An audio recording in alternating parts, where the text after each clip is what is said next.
Episode 1 शुरू होता है और हमें अभ्यास बैटलफील्ड ग्राउंड का सीन दिखाया जाता है, जहां हम देखते हैं कि एक बंदा एक फॉर्मेशन में कैद रहता है। फिर सीन शिफ्ट होता है और हमें हमारे हीरो को दिखाया जाता है, जिसका नाम लिन्फी होता है। तभी लिन्फी अपने बारे में बताता है कि मैं एक टाइम ट्रेवलर हूँ। मैंने पिछले 20 साल में बस 2 ही काम किए हैं जब से मैं इस लूफू वर्ल्ड में आया हूँ। पहले कि मैं जब स्कूल में था तब मैं 50 पोयम सुना दिया करता था, जिससे एक बार शॉर्ट सेक्ट के लीडर भी हैरान हो गए और उन्होंने मुझे उनका डिसिपल बनने को गुजारिश की। और दूसरा कि मुझे अगले दिन ही पता चला कि मेरा जन्म डैमेज मेरिडियन के साथ हुआ है, जिसके कारण मैं कल्टीवेट नहीं कर पाऊंगा। इसलिए मुझे स्वार्ड सेक्ट के स्वार्ड कलेक्शन पवेलियन में भेज दिया गया। वहाँ मुझे बस किताबों को संभालना पड़ता था और वहाँ पर सब खुशी और शांति से रहते थे। लेकिन एक दिन डार्क अभ्यास आ गए और उन्होंने वहाँ चारों तरफ तबाही मचा दी और सब कुछ बर्बाद कर दिया। मेरे सेक्ट के लोगों ने उसे रोकने की कोशिश की, पर सभी मारे गए, बस मुझे छोड़। तभी सीन प्रेजेंट में आता है। लिन्फी तभी एक वसीयत लिखता है, जिसमें वह लिखता है इसे भी यह वसीयत मिलेगी उसे 7 गुप्त तिजोरी और स्वॉर्ड सेक्ट का अगला वारिस वही होगा। इतना कहते ही लिन्फी उस वसीयत को एक जेड में सील कर देता है और वह जेड आसमान में गायब हो जाता है। फिर लिन्फी तुरंत ही celestial Buddha burn technique use करके अभ्यास एम्परर को बर्न करने लगता है। तभी एम्परर कहते हैं कि तुम इस वर्ल्ड की सच्चाई नहीं जानते। इस प्रोसेस में उसने अपने सोल बर्न करते हुए अभ्यास एम्परर को मार डाला और लिन्फी की बॉडी भी डिस्ट्रॉय हो जाती है। फिर सीन अचानक से कट हो जाता है और फिर हमें दिखाया जाता है कि लिन्फी को होश आता है और वो कहता है कि क्या ये स्वॉर्ड पवेलियन है, ये क्या मैं मरा नहीं। तभी हम देखते हैं कि लिन्फी के हाथ में एक बुक होता है, जिसे वह खोल के जब देखता है तो उसके अंदर वही जेट होता है जिसके अंदर उसने अपने फाइनल वर्ड कहे थे। तभी अभ्यास एम्परर उसके सामने आता है और वह कहता है तुम्हारी इतनी हिम्मत कैसे हो गई। अभ्यास एम्परर का इस बार नाम होता है सोंग टियान। मैं जानता हूँ कि तुम मेरे घोस्ट स्लेयर टेक्निक से हार गए थे, इसलिए तुम यहाँ इन बुक से न्यू शॉट टेक्निक देख रहे हो, जिसके लिए तुम सेक्ट से निकाले भी जा सकते हो। तभी लिन्फी सोचता है कि मैंने अपने आँखों से एबेस एम्परर को मरते हुए देखा था, तो क्या एबेस एम्परर भी रीबॉर्न हुआ है। तभी हमें लिन्फी का सोल को दिखाते हैं। तभी एबेस एम्परर कहता है कि क्या तुम मेरे पैर पर गिर के माफ़ी मांगोगे, तब यह बात मैं किसी और को नहीं कहूँगा।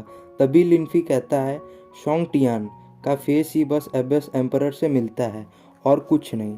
तभी सोंग टियान कहता है कि तुम सरेंडर कर दो और वह उस पर अटैक कर देता है। तभी लिन्फी डिफेंड करते हुए उसे पीछे धक्का दे देता है और कहता है कि यह तो वाइटल स्पिरिट है और मैं अब कल्टीवेट कर सकता हूँ। तभी लिन्फी का सोल लिन्फी को इशारों में सोंग टियान को मारने को कहता है। तभी सोंग टियान लिन्फी पर अटैक कर देता है, पर लिन्फी बोलता है रुक जाओ, तुम्हें यह किसने कह दिया कि मैं यह शॉर्ट टेक्निक चोरी कर रहा हूँ। तब सोंग टियान बोलता है तो यह शॉर्ट टेक्निक की बुक तुम्हारे हाथ में क्या कर रहा है। तभी लिन्फी बोलता है कि यह बुक तो नीचे गिरा था, इसलिए मैंने उठा लिया। तब सोंग टियान बोलता है तुम झूठ बोल रहे हो। तो लिन्फी कहता है तुम्हारे घोस्ट स्लेयर टेक्निक इतनी भी खास नहीं है, उसे मैं हरा सकता हूँ, वो भी बस सेल्फ नर्सिंग शॉट टेक्निक से। तभी सोंग टियान अपने घोस्ट स्लेयर टेक्निक से लिन्फी पर अटैक कर देता है और सोंग टियान सोचता है कि इस टेक्निक से स्पिरिट नर्सिंग रेलम वाला भी नहीं बच पाएगा, तो यह तो लिन्फी है जो बस फाउंडेशन बिल्डिंग स्टेज पर ही है। पर लिन्फी उस टेक्निक को डॉच कर लेता है और अपने शॉट्स उसके गले पर रख देता है। तभी सोंग टियान बोलता है यह तो सेल्फ नर्सिंग टेक्निक नहीं है। तो लिन्फी बोलता है यह इम्पेरिसेबल नोबल स्पिरिट टेक्निक है, तो सेल्फ नर्सिंग शॉट टेक्निक में से एक है। तभी सोंग टियान बोलता है कि यह इम्पॉसिबल है। तो लिन्फी बोलता है तुम इस बुक में ढूंढ सकते हो। यह कहते हुए लिन्फी वहाँ से चला जाता है।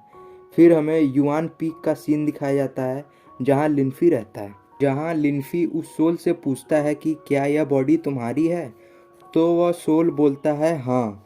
तो लिन्फी उस सोल से पूछता है कि मेरा वापस से जन्म क्यों हुआ। तब वह सोल उसे विज़न दिखाता है, जिसमें वह देखता है कि ज़्यादा ट्रेनिंग और देर तक जागने की वजह से यह लिन्फी मर गया। तब लिन्फी उस सोल से बोलता है तुम्हारा नाम भी लिन्फी था और सोचता है कि मैं टाइम ट्रेवल करके हजारों साल बाद वाले स्वॉर्ड सेक्ट में आ गया। तभी लिनफी उस जेड को चेक करता है, चेक करते हुए बोलता है कि जब जेड प्लेट कभी ओपन ही नहीं हुआ तो स्वॉर्ड सेक्ट का वारिस कौन है जो डिस्ट्रॉय हो चुका था। तभी लिनफी अपने नई बॉडी की कैपेसिटी चेक करता है और वह उस सोल को बोलता है, बुद्धू तुमने 10,000 स्वॉर्ड टेक्निक चुना है, वो भी बस फाउंडेशन बिल्डिंग रेलम में। तभी हम लिनफी का फ्लैशबैक देखते हैं जहां लिनफी के मास्टर उसे बताते हैं कि एक स्वॉर्ड टेक्निक सीखने में 10 साल लग जाते हैं, तो 10,000 स्वॉर्ड टेक्निक सीखने में कितने साल लगेंगे। फिर सीन प्रेजेंट में आते हैं जहां लिनफी बोलता है कि ऐसे तो मैं अपने पिछले लाइफ जैसे अपने रेलम आगे नहीं बढ़ा पाऊंगा। तभी लिनफी उस जेड को एक मैप में बदल देता है और उस मैप को देखते हुए बोलता है कि अगर वह चीज़ अभी भी सुआन बिंग केव में है तो मेरे सारे प्रॉब्लम सॉल्व हो जाएंगे। और तभी वह सोल धूल बनकर गायब हो जाता है। लिनफी बोलता है सुआन बिंग केव का रास्ता इतना भी आसान नहीं है। तभी एक तलवार स्विंग करते हुए लिनफी के सामने से दीवार पर जा लगती है और यहाँ पे हमारा 1000 ऑफ वर्ल्ड का एपिसोड 1 ख़त्म होता है। इसका नेक्स्ट एपिसोड मैं जल्दी से जल्दी अपलोड करने की कोशिश करूँगा।